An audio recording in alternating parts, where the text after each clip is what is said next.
Hello all, అందరూ ఎలా ఉన్నారు? నేను మా హర్షాన్ని కూడా చాలా బాగున్నామండి.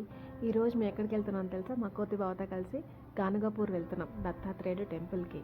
దారిలో మంచి టిఫిన్ తినేసి బయలుదేరిపోయాము.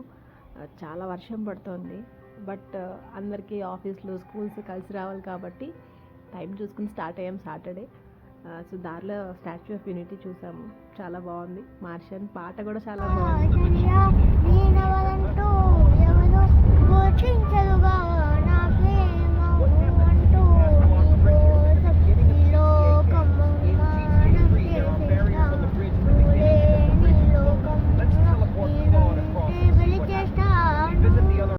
ఇంత వర్షంలో వేడి వేడి మొక్కజొన్నలు తింటే ఎంత బాగుంటుందో కదా. ఆవిడ చక్కగా ఉడకపెట్టి ఉప్పు కారం రాసిస్తుంది. సో అందుకని ఆగామన్నమాట. పంట పొలాలు ఎంత పచ్చగా ఉన్నాయంటే, వర్షాకాలం కదా, ఎంత బాగా వస్తున్నాయో పంటలు. వేడి వేడి కాల్ తింటూ మళ్ళీ మేము స్టార్ట్ అయిపోయాం. మేము ఆ ప్లేస్ రీచ్ అయ్యేటప్పటికి ఆల్మోస్ట్ 2-3 అయినట్టుందండి. చాలా బురద ఉంది అసలు. చాలామంది జనాలు ఉన్నారు.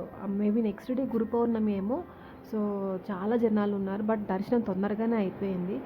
బాగుంది దత్తాత్రేయుడు టెంపుల్. నేను ఫస్ట్ టైం వెళ్ళడము.